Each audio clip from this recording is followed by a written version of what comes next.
Hey, what's going on, guys? Welcome to another episode of the Ryan Tillman Show. Today's episode is going to be more of a topical situation. Actually, no, more of a current event situation that's been trending recently. So yesterday, my social media channels were blowing up because there was a recent shooting here in Southern California, San Bernardino County to be exact, where deputies showed up on scene of a 16-year-old or a 15-year-old boy who was assaulting family members inside of a residence. And as he's assaulting residents, they end up calling 911. 911 shows up, the deputies show up, and the moment they get there, the altercation gets escalated, and it ultimately ends in the death of this young man. So I want to play some of the video, and then I'm going to tell you guys why I see so many issues with this whole situation in its entirety. And it might not be what you guys expect. So let's watch.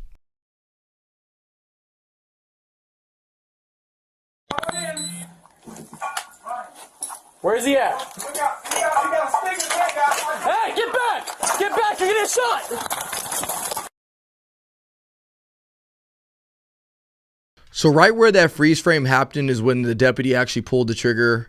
I think he shot Ryan, I believe, 3 times, and Ryan was ultimately pronounced dead. So what are my issues with this? There's a lot of things. Now, if you guys didn't realize, the deputy was on scene probably less than 2 minutes before he actually had to make that deadly force decision. The reason I know this is because when the camera gets activated, there's about a 15 to 30 second time delay to where you can actually hear the audio. So some of you guys might ask, okay, well, why is that even relevant or important? Well, it's very, very important, simply because every body camera that we exist, or at least the ones that Axon makes, anytime I press my body cam footage, it means that it started recording, or your body cam is always recording. So it's always cycling. And so the moment you actually press the record button, it's going to take the last 30 seconds of whatever was seen without audio, because it wasn't technically quote unquote officially recording, but it will still go back and grab that visual of the last 30 seconds. So you won't have the audio of that.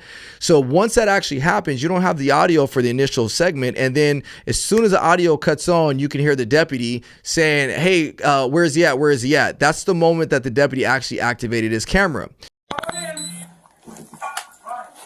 Where's he at? And shortly after he says, where is he at? Where is he at? Ryan comes to the door super quickly with those big old large object in his hand. And now the deputy is forced to make a split-second decision. So that tells me that that whole encounter was less than 2 minutes. So why is this important? Well, let me show you why I believe it's important. I'm going to show you a video of another YouTuber who I'm not a fan of at all for many reasons. And, you know, what you guys don't realize, he actually asked me to be on his show a long time ago. But over the years, I've actually seen, or I have my own reasons of why I'm not a big fan of his. But this is just a prime example of why. Let's watch this video that he posted the moment this came out. Let's check it out. Before I share this tragic and heartbreaking story that happened just last night, let me tell you who 15-year-old Ryan Gaynor is. He's an Apple Valley student that ran track and field. He loved robotics. He wanted to be an engineer, and there was no one more protective of their mother than Ryan Gaynor. Okay, I'm going to stop there. Now, I think it's okay, you know, that we want to know what the character of this young man. But the only reason he's bringing up the character of this young man is because he ultimately wants to demonize the decisions that the deputies made in this situation more. It'd be different if he was bringing up his character to talk about, man, this is such a tragic death of a kid who had such a bright future, and this kid was going places, and it's just a sad thing.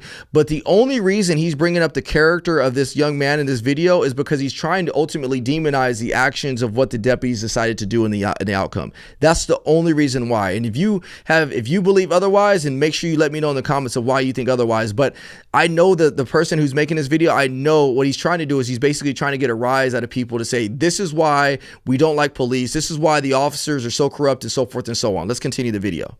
Last night in Apple Valley, which is in San Bernardino County, Mrs. Gaynor, Ryan's mother, had to call 911 because Ryan was having a mental health crisis, as he lives with autism. And during that time, Ryan's father, Mr. Gaynor, was actually able to calm Ryan down, and things totally settled. So is he saying, is what he's saying true? It's a half truth. Yes, he might have been having a mental health crisis. And the reason I said may have, because again, all the facts haven't come out. They still have to do a whole long investigation. And it's believed that he was autistic. And so does that play a part? Yeah, absolutely. Is it possible that he was having a mental health crisis? Absolutely. But what he didn't tell you is that Ryan was actually assaulting other family members in the residence.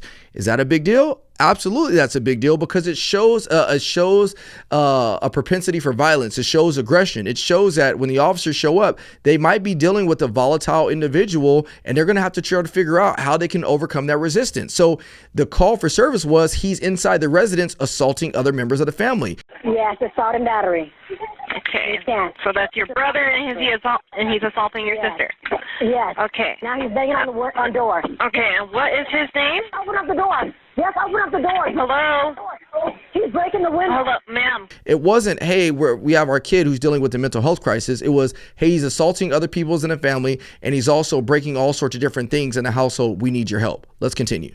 But eventually 2 San Bernardino sheriffs arrived, and within seconds of seeing Ryan, they shot him multiple times. In fact, 3 bullets hit Ryan. Now, when those 2 deputies shot Ryan, none of them offered CPR, nothing to help resuscitate his life. And okay, before we get into the CPR part of it, he says within seconds of arriving, the deputies shoot him. Is that a truth? It's a truth, but it's a half truth. Why?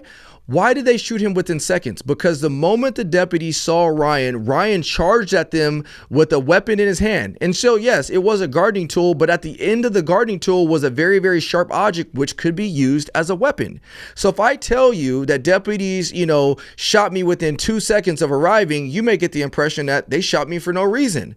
But what he's not telling you is that Ryan forced the hand of these officers, of these deputies, to have to make a split-second decision between life and death. Now, I'm going to continue the rest of the video, and then I'm going to compare it to another video that I recently did because I think it's relevant to this situation. Let's continue. a 3rd deputy ended up coming that actually did try, but Ryan passed. Ryan is no longer with us because he had a mental health crisis, and the deputies of San Bernardino killed him. Now, right after deputies killed Ryan, who was unarmed, and killed him in front of his sister. So we haven't seen the rest of the video. I haven't seen it. Have they seen it? Maybe, I don't know, but I haven't even seen what happens after Ryan goes down. But it does. What I do know is that there were some life-saving measures that were conducted in order to save his life, and they were unsuccessful. So like I said on my Instagram video, the loss of life is terrible. And my heart goes out to Ryan's family because I can only imagine how bad and how sad I would feel if I lost my son, who especially has autism. Like, it would be terrible. So nobody wins in the situation. Nobody wins. The family doesn't win. Ryan obviously didn't win. The deputies don't win because they have to live with this the rest of their life. But when you have people out here like this man right here trying to demonize the deputy's decision, it's very, very upsetting, because I know why the deputies decided to utilize the level of force that they elected to use, simply because they felt that their lives were in danger. So some of you guys may say, okay, well, Ryan, that all sounds good, but it was a gardening tool at the end of the day. Like, couldn't they have used a taser? Couldn't they have used a less than lethal option? I'm going to show you another video that I just did the other day. Now, I'm not going to show you this video in its entirety just because it's too graphic, but let's watch the video and I'm going to tell you guys why I'm making this comparison in a second.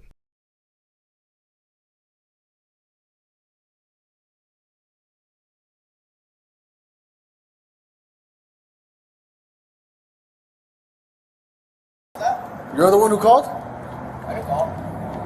Huh? I didn't call. And so, like I said in the video, that was probably one of the hardest videos I've ever had to watch as a police officer. So why would I make that comparison to the situation involving Ryan Gaynor? The officer Hernandez, as he approached this individual behind this building, he didn't have any time to react to this man that had an edged weapon and was able to successfully stab him multiple times, ultimately killing him. If you actually compared the two videos to see the amount of time that the officers had to react, I guarantee you it's probably very similar, in which they had to make a split-second decision. And so in this situation involving Ryan Gaynor, the officer had pulled out his firearm and elected to overcome that resistance by, utilizing deadly force. And the other situation, Officer Hernandez didn't even have enough time to get his gun out and respond to the threat before he was already on top of him, stabbing him. And so when we sit here and wonder, like, well, why would officer shoot this guy so quickly? How does it happen so quickly? It happens in an instant. And I know we all want to live in this world and like say, oh, well, this doesn't happen often, but it can happen. I'm sure Officer Hernandez's family wasn't expecting him to go to work that day and get stabbed to death by a suspicious subject behind a building. And so, like I said, this situation is sad on so many other layers, on so many other levels. I don't think there's anything different that the deputies could have done in order to preserve the life of Ryan that day, simply because he made a decision that ultimately forced the hand of these deputies. There's some situations that as officers, we can go back and say, okay, let's look at this, hindsight being 2020. What are things that we could have done differently? So I've actually done that. Some of the things that I came up with were, okay, well, what if the deputies showed up on scene, they got all the family to get out of the house, and then after that moment in time, they try to deal with Ryan and try to call him to the door? Could it have gone differently? Maybe, but if you leave Ryan in there by himself, maybe he harms himself. Maybe he still rushes out after his family as they're leaving the door. Okay, maybe let's say we call a social worker to the door and have a social worker try to de-escalate Ryan before the law enforcement interacts with Ryan. Well, if a social worker responds, there wasn't even enough time for Ryan to know that whether it be a social worker or deputies with the amount of time it took for him to charge those officers. There wasn't any dialogue at the front door. It wasn't like Ryan stopped and said something or acknowledged the officers. Ryan came out of nowhere and started charging those deputies. So if it was a social worker, shoot, you might have a dead social worker on your hand if he's successfully able to attack them with this tool. So again, that doesn't work. So I can look at so many different angles of, what things could have been done differently. And in this scenario, I think this is just one of those sad situations where I don't know what else could have been done differently in order to preserve Ryan's life. So what's my last point I want to make of this video? Well, if you look at some of the headlines, I want to read one of the headlines that came across. And the headlines of this video, it says, Bodycam video shows fatal shooting of autistic California teen who charged deputy with a gardening tool. There's a couple different words that I want to highlight in this video. Number one, it says body cam video shows fatal shooting of an autistic California teen. So immediately, once you read that, you're already emotionally charged up because it makes it seem like, man, why are these officers out here killing an autistic kid without any context about what happened? Again, so I learned a long time ago when I was in journalism at UNLV, if it bleeds, it reads. And they still use that technique all the time to sell us into their articles and keep us on their pages because they want to captivate your attention and they want to emotionally charge you up because then you start sharing the articles and so forth and so on. How come it couldn't have read officers utilize deadly force after being attacked with a deadly weapon? That right there, although it may not be as flashy, but it doesn't necessarily invoke the emotional response as the first article headline that I read, simply because you're just thinking these officers are out there doing their job, and when they're doing their job, they had to utilize deadly force. Were the officers doing their job in this video? They absolutely were. They had to overcome the resistance that was presented to them, and so they had to utilize deadly force. But that headline won't garner as much attention as this headline. The second part of this is they charged the deputy with a gardening tool. It doesn't say a gardening tool that could have been used as a deadly weapon. It doesn't say a sharp gardening tool. It doesn't say it just as a gardening tool. So in your mind, you get this imagination like what? Did he have like a little tiller in his hand? Did he have like a small little shovel? Like, why are deputies killing this autistic kid that probably just had a little shovel in his hand? When you actually watch the video, you can see that Ryan had a huge pole, and at the edge of that pole was a sharp object that could have been used as a weapon. And so again, I'm saying this because what I want you to do is I want you to learn to remove your emotions every time you see stories like this. And by you removing your emotions, it will allow you to hone in on what's the facts of the situation. And based on the facts, how do you feel about it? Again, it's tragic all the way around. And I'm not saying that we should be callous and not have a heart for Ryan's family or Ryan, because it's sad. I mean, if it was my kid, I can't even imagine how I would feel.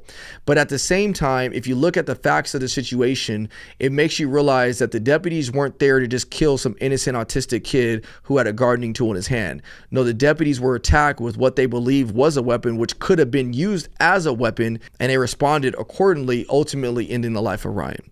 So I wanted to make sure I highlighted this video and this situation just because it's sad. And you guys know, like, I started my organization years ago because I wanted to be able to bridge the gap between law enforcement and the community.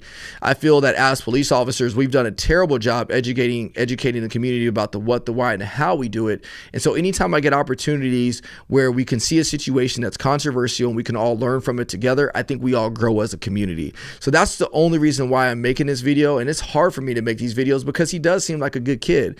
But you have certain people out there on the internet, like the gentleman I showed you earlier, that make a living off exploiting situations and adding more to the situation that wasn't actually or factually there. So I just want you guys to be careful and steer clear. And this isn't about me downplaying or dogging other people out. This is about me saying what's real versus what's false. And I want you guys to be able to read between the lines. So anyways, thank you guys so much again for watching this video. Do me a favor. If you guys appreciate the message that I'm doing, if you guys appreciate the work that I'm doing, do me a favor. All I ask you guys to do is just hit the like button, hit the subscribe button. And if you feel inclined to, share this video with other people. What amazes me is when I watched that video that I sent you with that first gentleman who is exploiting the situation, if you ask me, it had 18,000 likes on Instagram and over 5,000 shares. He's sharing false information. And so you have a whole bunch of people that are out there believing this narrative and ultimately widening and broadening this gap between law enforcement and the community.